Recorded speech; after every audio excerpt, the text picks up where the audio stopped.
Hey, Slick Talkers, thank you so much for tuning into this podcast. And I know that if you love this show, you'll also love my morning show called Good Morning Hospitality with my co hosts Michael Golden and Brandy Canali, as we spend 30 minutes every Monday morning to dive into the industry's top latest news and trending topics. So go check it out on wherever you find your podcasts at Good Morning Hospitality. And you can live stream with us on Monday mornings on LinkedIn, Twitter, Facebook, and of course, YouTube. Now, I hope you enjoy this episode. This is a drum I've been banging for a while, is that your technology should be in place to remove friction from the guest experience so that you can focus your energy and your resources on serving the guest even better.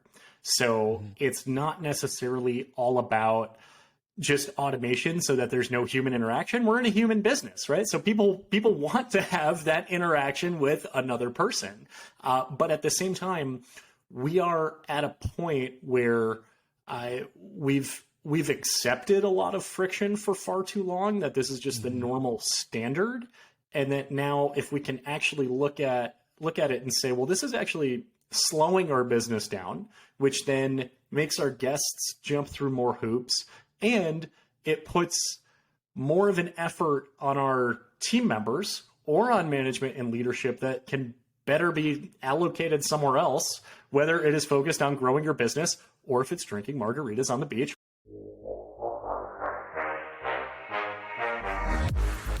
You're listening to Slick Talk, the hospitality podcast, a podcast for those who are in and around the hospitality industry who love, live, and breathe what they do.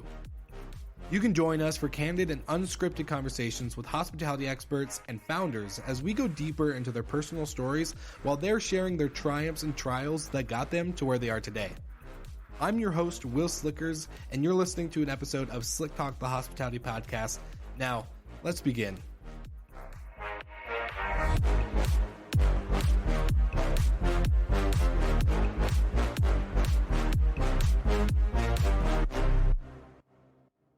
What's up, all my Slick Talkers out there? This episode is an exciting episode because I'm joined by Josh Liebman, who is Mr. Guest Experience himself. And in this episode, we're going to dive into the balance of hospitality when it comes to operations and guest experience. There is a balance, and there can be too much automation and not enough human interaction. And there can also be too little automation and procedures and systems and too much human interaction when it comes to operations. This is a very good episode, and I'm very thankful that Josh was willing to join me on the show. He's also been a guest on multiple other podcasts within the hospitality.fm sphere, so definitely go check it out, look it up, and like and subscribe to everything in the show notes, and enjoy. This episode is brought to you by my friends at Hostfully, and if you're a property manager anywhere in the country, then you definitely need to look at joining Hostfully for their property management software or their digital guidebooks, because we all know that streamlining your operations as a property management company or a host can be super difficult and time consuming, and this is the tool that helps you take care of that and earn back time from your day and to actually have a life. So if you haven't already, go to hostfully.com, use my code SlickTalk20, and make sure that you have that ready to go, because it will be a game changer for you. So go ahead, go to the link in the show notes, hostfully.com, use code SlickTalk20, and enjoy having some time back in your life. And now back to the episode. Welcome back to another episode of Slick Talk, the hospitality podcast. And we're taking it round two. This is a second attempt for us trying to record, so hopefully we'll get this one down today. But Josh, welcome to the show, my friend. And I'm excited to jump into your background with attractions and theme parks and all the other stuff that go into another side of hospitality. So if you want to give us a quick intro on you and what you've been doing and how you got into the industry, I would love to hear more. Absolutely, Will. Really excited to be here. Thanks so much for having me on. I've been in the hospitality, tourism, and attractions industry for about 17 years. So I've been in the business since 2005.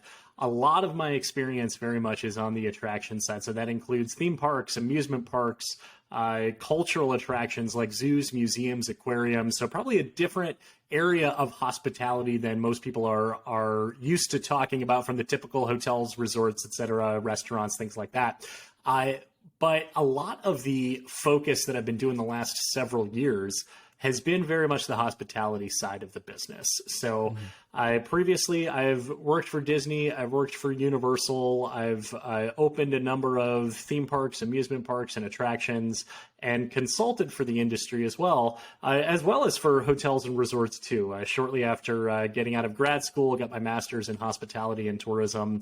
I was consulting for brands like Ritz-Carlton and Four Seasons and Waldorf Astoria and Mandarin Oriental, and probably a lot of ones that you're familiar with, and was able to actually take a lot of what's being done in the luxury and premium hotel and resort space and be able to infuse a lot of that into places like zoos and aquariums and museums and amusement parks and things like that. So a lot of the consulting that I've done over the years is very much in the realm of guest experience. And the operational part of guest experience is very much driven by hospitality. So that's a lot of what I like to talk about in terms of driving loyalty and resolving complaints and exceeding expectations, going above and beyond, just creating wow moments and memorable experiences. Most recently, I was appointed the role of guest experience evangelist by Roller Software, which is a tech company based in Australia, focusing on ticketing and point of sale for attractions of various scopes. And a lot of what's being done at Roller is really talking about removing friction from many areas of the guest experience. And when you remove friction, it makes it much more convenient, and that convenience leads to loyalty. So that's a lot of what I love talking about removing friction, making things more convenient for your guests, and then being able to infuse your hospitality standard into it and take all of that and drive loyalty and advocacy to your brand. I love that so much. I put a star by on my notes that convenience leads to loyalty, because I'm a big fan of convenience. My roommates or friends will probably make fun of me because I always say, like, hey, if it's not convenient, I don't want to do it. Like, it needs to make sense. And I don't like to waste time. I don't like to, wait around too long. Selfishly, I think the Amazon Prime now, like, we're so used to, like, hey, if we order something, we get it the next day, even same day if we wanted, and kind of joke about that. But I would love to kind of get your thought and opinion, because I look at attractions and theme parks and, stuff like Disney and Universal as kind of like daytime hospitality, right? Because a lot of people you can't stay at the park overnight. You can stay at a hotel near the park overnight. But this is a very different type of hospitality, especially because it's a lot about, like, hey, trying to get through as many people as possible for this one particular ride, attraction. Maybe it's a cool Star Wars character that's trying to take a bunch of pictures with everybody. So what's it kind of like for you on the hospitality? How do you bring hospitality to something that could be so numbers based, so time, like, hey, let's just get everyone through type of structure? What's that like for you when you go into a kind of a company like that? That's an awesome question. And, that kind of brings me back to when I used to work, for Universal and for Disney, that particularly around the holiday season, the busiest week of the year is right between Christmas and New Year's. And those are the days where, like, the parks are hitting capacity. So it very much is that numbers game, like you just said. We got to get people through, but we got to deliver an amazing experience with it as well. And I remember seeing what some of the biggest complaints that guests had during those times of years. And yeah, they would complain about crowds and complain about this and that. But then they would say the amount of times I saw the phrase herded like cattle, it was unbelievable. They felt like they were being herded like cattle through a queue, which means that they're actually kind of complaining about how efficient we're trying to be to get them to the front of the line so that they're not waiting as long. And ultimately, when you focus on that efficiency, but without the personalization and without the experiential elements of it, then it kind of makes the guest more of a transaction rather than an actual guest. And it becomes about throughput and becomes about numbers. Now, it's extremely important to be able to do that and focus that efficiency and make sure you're getting your guests through, as quickly and, as safely as, as possible, given the circumstance, given the level of crowds. But at the same time, you can't lose sight of the fact that they are here, that they want to have fun while they're doing it, and being able to add in a personal touch, or at least to acknowledge to them that they're waiting in line, or make that wait time less of a burden, less frustrating. What is it that we can do to actually make that time meaningful for them while they're waiting for that part of an experience? So a number of I would say diving off points that obviously we can go to from there. But as far as saying, hey, here's the line, here's the efficiency, the end of the road is this amazing attraction or this ride or this roller coaster or whatever it is. How are we making sure that the time is being well spent just to get up to that point of the experience? I was going to ask you, that's kind of my leading question, is how do you individualize something like that with such a big number of people? Like, it is a numbers game, but it also, like you just said, there is a point where you kind of need to make it less transactional. So do you have any examples? I would be curious. Like, immediately in my head, I would think of, okay, a line is super long, but it's a super popular ride, right? Like, how do you make that more enjoyable? Well, you get some staff out there, you create some entertainment, maybe some free snacks or drinks. I don't know what that looks like, but that's kind of what pops in my head. Is there anything in particular that you thought was really cool or special from your time doing that, making that kind of painful experience of line waiting to not be as painful? You can do all of those things. When I worked at Cedar Point, they had DJs in many of the queues. Okay. And you could request like a song. that. The DJ would be up there. He'd be engaging the audience to try to create a little bit of I guess, somewhat of a party atmosphere, or at least just a high energy, because waiting in line and going through the switchbacks and just going back and forth. Yeah, it feels like being herded like cattle. Like those guests aren't wrong for feeling that way. But a lot of what I talk about too is creating a personalized experience for your guests. And this very much is where the hospitality component comes in. And when you look at the idea of creating a personalized experience, it's very much an accordion style process. If it's 100%. Very slow, if there's no one around, and you've got the opportunity to strike up a conversation with that guest, then you can have these questions preloaded. Where are you visiting from? How long are you in town? Are you enjoying your stay here? Is it your first time here? What are you looking forward to doing today? Any and all of that, you're able to weave that into your interactions with guests and being able to have those conversations as much as possible. The guest ultimately has their expectations exceeded because it goes beyond the functional mechanics of the job duty. So it goes a little bit above and beyond. It's not, it's not the most monumental thing in the entire world, but it doesn't need to be. It needs to be higher than average, but consistently. And if you look at the other end of the spectrum, if it's that, week between Christmas and New Year's and it's extremely busy, you don't necessarily have the opportunity to have those deep of conversations with guests, but you can look at the quick elements, kind of the quick hit conversation pieces that you can have with guests that don't disrupt the efficiency, but at the same time create a little bit of a personal approach. So how often do you see people walking around, whether it's in hotels, whether it's at theme parks, whether it's out of the street, whatever it is, and they're wearing hats and T-shirts with, could be their university or their favorite sports team logo, or a movie or a band or whatever it is. So often people are wearing conversation starters. So if you see someone wearing, a Red Sox hat, it could be like, oh, are you, coming from Boston? What's the weather like back home? And then you move on. And then it's a little bit of that personal touch. And it doesn't necessarily need to be, a logo or kind of, some intellectual property or, familiar environment. It could be, hey, I really like that hat. I really like that sweater, whatever it is, that enables you to at least seek a commonality with the guest. And it doesn't matter if you're even familiar with that product or not. When I would do training workshops, I would joke and say, hey, if if you're a fan of, their rival team, that can create some friendly conversation. And I've heard instances where it's created not friendly conversations. So you got to obviously watch out for that. But it can be those quick moments to show the guest that, yes, you're focused on the efficiency and the safety of the operation and everything that's going on. But at the same time, you value their individuality as the guest who came to visit as well. I love that. And a really good example is, when we first met actually, or started talking when I was in Cancun, my flight home, I was wearing this white kind of like waffle like hoodie. And it was just, I travel comfortably. I don't travel for style or fashion. I just travel comfortable.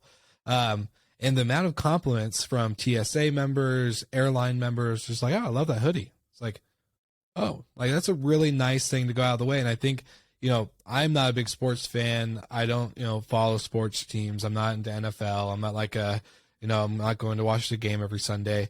So for me, trying to relate with people with sports is hard, but you can always at least bring up like, hey, like, you can always bring up a simple question that doesn't have to reference the actual team. Like, sports or know the team. You can always reference, like, hey, is there a game coming up soon? Have you been to a live game? Just asking questions about stuff. Because maybe they got that hoodie or that hat or that T-shirt at the game, and it sparks a really good memory because they were able to bring their 7-year-old daughter or whatever that may be to the game. So yeah, you could find, like, I love that what you said. People are wearing conversation starters now. That's like such a great point. I think attention to detail, and you kind of reference it to, pay attention to body language and tone of voice and all that other stuff, because maybe you can mention a rival team and they may not be so happy with it. So you could just kind of pick up on those cues. But I want to ask you kind of a question now, because obviously, and I'm not going to try to say it, but over the last 2 years, we've kind of experienced a lot less human interaction.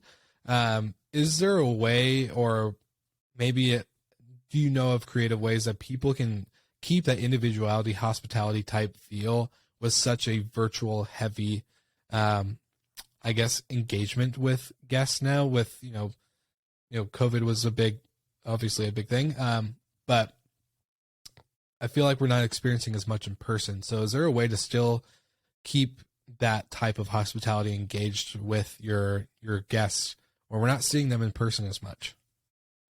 Yeah, absolutely. And I think a lot of the principles of a personalized experience and many of those hospitality elements, I think really can transcend the application or whatever type of interface it is, whether it's in person, whether it's on the phone, whether it's via email or through some sort of text chat, to be able to say, well, what can I do to make this person feel like the only one, even if it's just in that moment. And so many small things. Using their name is so important. And, we know that that's, one of the biggest, hospitality principles, particularly, as you go up to the luxury brands and you're checking in, how many times is the front desk agent, using your name in real life. So yeah. I think something like that, very easily can be transferred over into the digital world. And I think that it might even be easier to do that in some cases. I don't have to remember that your name is Will. It's right there on my screen right there. So I've got that quick identifier. Obviously I remember anyway, but just that quick reminder and that ability to say, all right, I can use this person's name throughout conversation and create a personalized experience that makes them feel like an individual in this moment in whatever setting it is, whether it's in reality or whether it's virtual. And I think, and I want to get your take on this too, a big, passion concept I've had with hospitality in this last, couple months is balanced hospitality. I think a lot of people are really focusing on automation to the extreme, especially coming from the short-term rental or the vacation rental world. Where people are like, you can automate everything so you can be on the beach laying and drinking margaritas all day and not have to do a single thing. It's like, whoa, like, how do you know what's actually going on in your business then if you have it that automated, right? And how does the guest feel, right? Do they get that kind of herded like cattle feel when it comes to asking a specific question maybe that you didn't have an automation response for, and then they get an automation response that doesn't really relate to what they just asked you, and now they're feeling like there's a missing link, right? So the question really I have for you is there a way that, this type of hospitality, whether it's theme parks, hotels, airlines, you name it, anything under the spectrum of travel, how do we increase that high tech, high touch feel where it's not automated to the point where we're kind of losing touch of what's actually happening in our business, but we're also not doing the tedious tasks that, like, I'm sure that you're experiencing with Roller, that they're solving a lot of the tedious, mundane things that the team doesn't really need to be doing. Software should really be taken care of, so that way they can go focus on those personalized experiences with guests on the theme park or in line in the queue, whatever it may be. Is there like a certain, I don't know, opinion that you have on that? What have you seen kind of when it comes to balanced hospitality, as I like to call it? Hey, I hope you guys are enjoying this episode, and I wanted to drop in quickly to let you know that our partners at Jetstream have some of the best-in-class technology that sits at the heart of the guest experience with a focus on generating revenue for your property assets. With their platform, your property gets the best-in-class tech and integrations to remote access, guest screening, booking protection, and payment processing. Better yet, their team does all of the hard work of 24/7 guest communication and content creation. So go ahead, click the link in the show notes so you can jump on board today and take advantage of their professional hospitality team. Now, we're back to the episode. This is a drum I've been banging for a while, is that your technology should be in place to remove friction from the guest experience so that you can focus your energy and your resources on serving the guest even better. So it's not necessarily all about just automation so that there's no human interaction. We're in a human business, right? So people want to have that interaction with another person. But at the same time, we are at a point where we've accepted a lot of friction for far too long, that this is just the normal standard. And that now if we can actually look at it and say, well, this is actually slowing our business down, which then makes our guests jump through more hoops, and it puts more of an effort on our team members or on management and leadership that can better be allocated somewhere else, whether it is focused on growing your business or if it's drinking margaritas on the beach, right? But hopefully it's towards growing your business, that we can implement a lot of technology to be able to remove much of the administrative work. And that, I think, is a big thing to be focusing on, because your guests want an easy experience. You mentioned Amazon Prime at the beginning of the interview. And if you look at Amazon, you look at Netflix and Uber and DoorDash, you probably don't think of yourself as competing with these businesses. But if you look at the ways that they've removed friction from their experience for their guests or customers, it has reset the expectation across the board. So people are now comparing you to their last great experience, regardless of what industry they was in. So if you can go on Amazon Prime and you can order a package and have it be delivered next day or even same day, well, that now changes my feeling of when I book a hotel room or when I check into a hotel room. What is that instant gratification that my brain has been rewired to work? So kind of tying this in with your question as far as sort of the automation component of it and the efficiency and the balance with the guest experience, what can you do to remove hurdles from the guest experience that allow you to position your staff to better serve the guests? And I'll give you one quick example, and it's something we're seeing pretty big in the attractions industry right now, is buying tickets. So much of it is online. Majority of places are selling tickets online, and a huge percentage of guests are buying online. But for those guests who arrive on site and they want to purchase at the point of sale on site, you've got the traditional, queue up to the, ticket window or ticket counter or whatever it is. And it's often a one-to-one interaction. And that's been the traditional model for however many decades. But by implementing a self-service kiosk, Well, now you give the guest the agency over their transaction. So similar, I mean, there's self check-in in hotels. So the human element is not needed for the functional component of the transaction. But instead of eliminating your staff altogether, now instead of having a 1-to-1 ratio of staff member and cash register, maybe you have a 1-to-3 ratio or 1-to-4 ratio with staff member and kiosk. And now that person can actually be floating a little bit more, and they can jump in, they can help you, they can offer assistance, they can answer questions for you, they can help guide you through the process, they can tell you what's available, they can get you excited about it.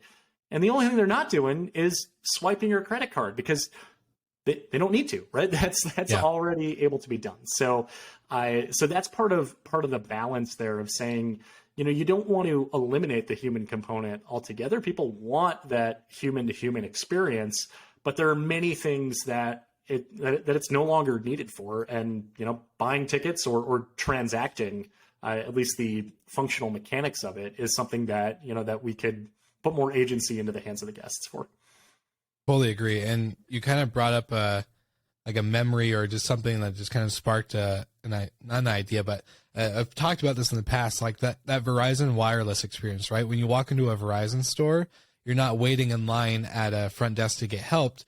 You walk in and someone literally walks up to you with an iPad and is ready to take care of you based off of either your current account that you have with them. They can pull up with the last four of your number, or just saying, hey, I want to get the new iPhone, or I want to get the new Samsung, whatever the device may be, or you're looking for different charging cables. I don't know. But you have that experience, right? You walk in and it's already like, you don't have to wait in this line, and you have that free float comfortability where you can also relate with that person. There's no barrier. I'm a front desk guy. I started with the front desk with Marriott. So you don't have that barrier between you and the guest now. And a company that kind of sparks to mind also is Muse in the hotel, hospitality, travel industry, is that they've created a property management software that is like a CRM, where you're not just selling a room, you're selling space. So whether it's a co-working space inside your hotel, whether it's a day use room, whether it's a hostel and you're selling a bunk bed instead of a room, whatever it may be, they have that ability where they've changed the software to remember the person, not the overall just transaction, right? So you're able to be, when I was a front office manager, the only way our repeat guest really had that repeat guest experience was basically if I was on site, right? Like, hey, Mr. and Mrs. Smith, welcome back to the hotel. So good to see you again. But if I wasn't there, they didn't get that experience. And you said earlier in the interview is higher than average service, but consistently. So how do you keep that consistency when your staff member that's on site has a day off and that guest doesn't get that same experience? So I think technology can really help with that consistency aspect that you're talking about, because that's the biggest thing I think we've all seen, especially during COVID, is that, we've lost consistency overall. Would you agree with something like that? Is there more or less, I don't know. I feel like we're not at that point of consistency again with travel, but I could be wrong. Yeah, no, for sure. To touch on the point that you can have your technology help guide you towards recognizing that loyalty or recognizing that repeat visitation.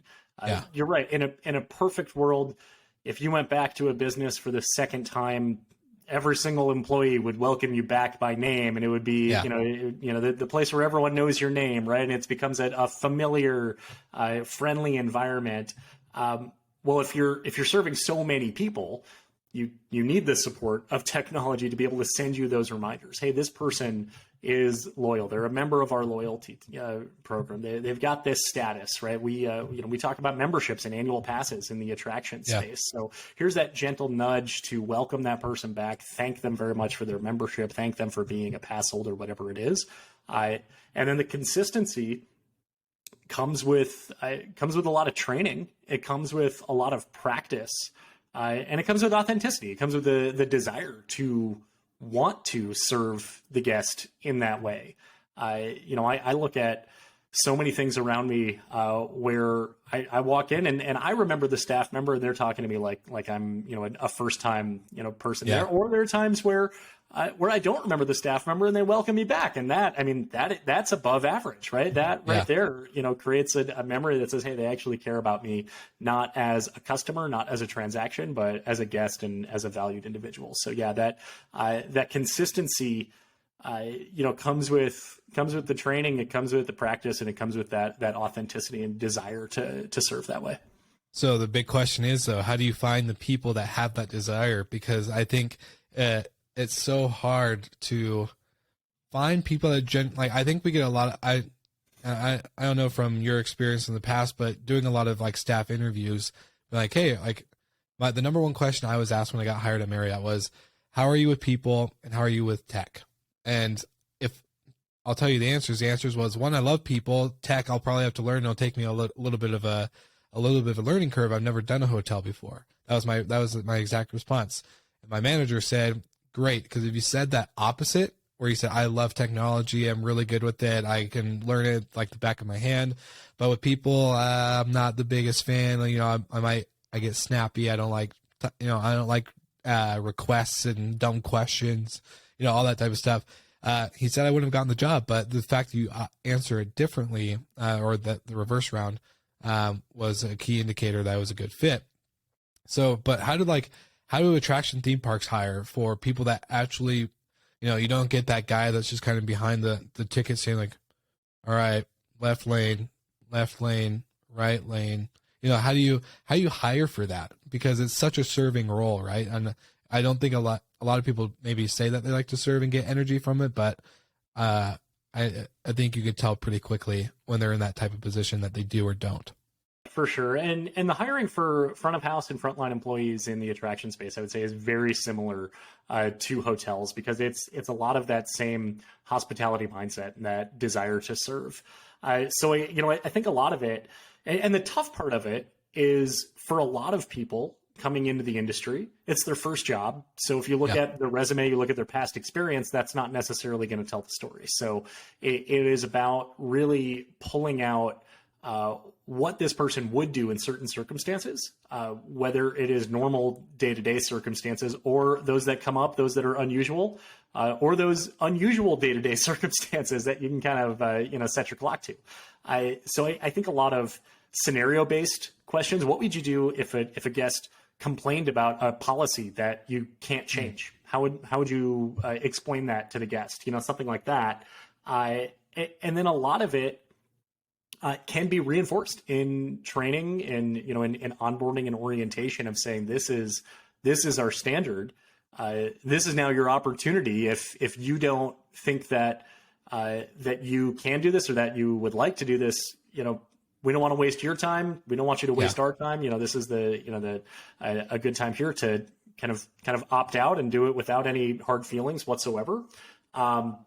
So screening for those types of qualities can be challenging, but I think in the training and development of those employees, that there's a lot that can be accomplished and achieved from it. I agree. I think also the big thing that we don't maybe talk about enough is that your employees are serving, so you need to serve them, so that way they're getting filled again. It's easy for people to take. And so when you're always being taken from, quote unquote, you're not like being taken from, but when you're always serving people, you do need that replenishment of whether it's training, but then realizing in the training, I think the biggest thing, and I'll call myself out on this when I was a manager, is that when I was doing training, I was trying to get through the material rather than recognizing that the material is very applicable to their certain skill set. We're not training to, not that I was like putting people down, but I was training to build out their efficiency, or the places that they weren't super strong in. When rather I could have been going out of the different way and complimenting them on how they do take that extra second to pause and recognize the guest as a human, rather than a check-in or check-out or a clean or a turnover or whatever it may be.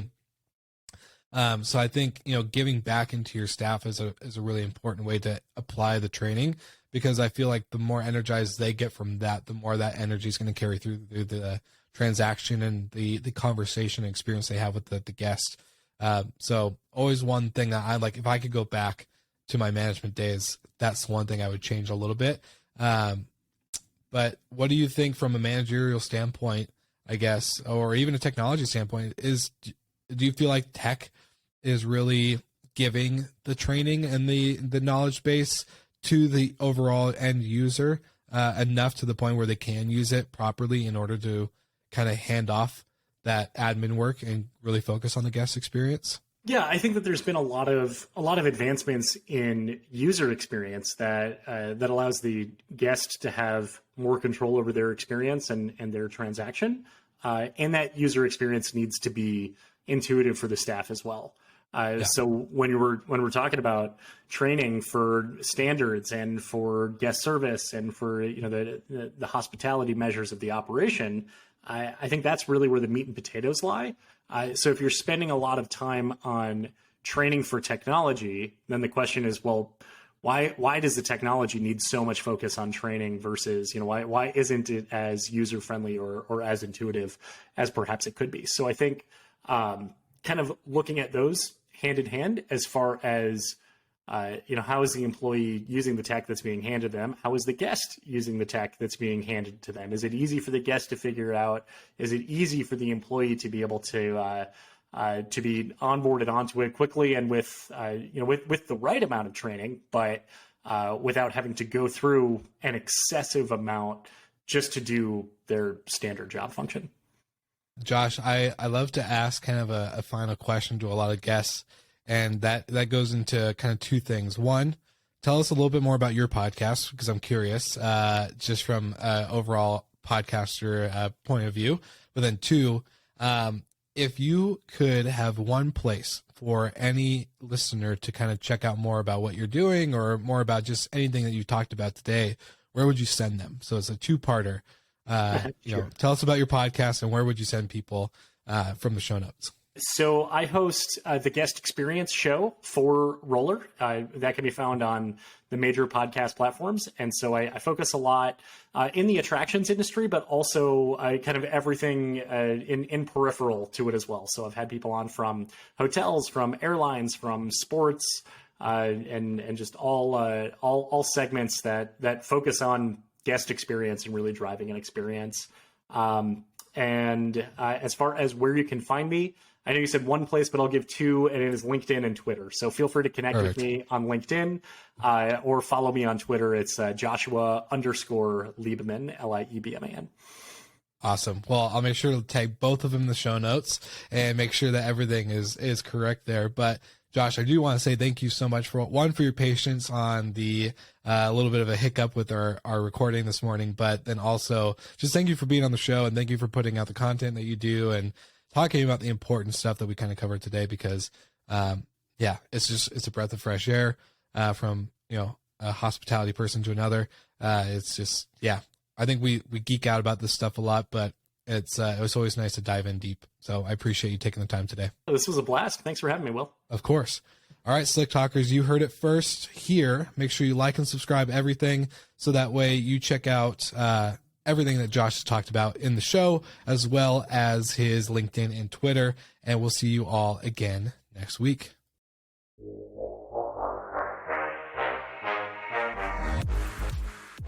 Thank you so much for listening, and thank you to our show partners for making Slick Talk, the hospitality podcast, possible.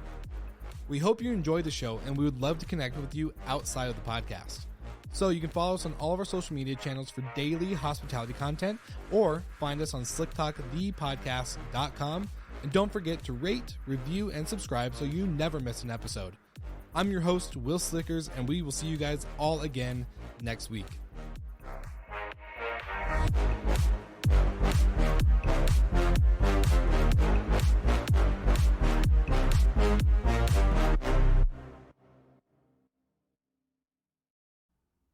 In hotels and vacation rentals, the top complaints or issues are noise, garbage, and parking.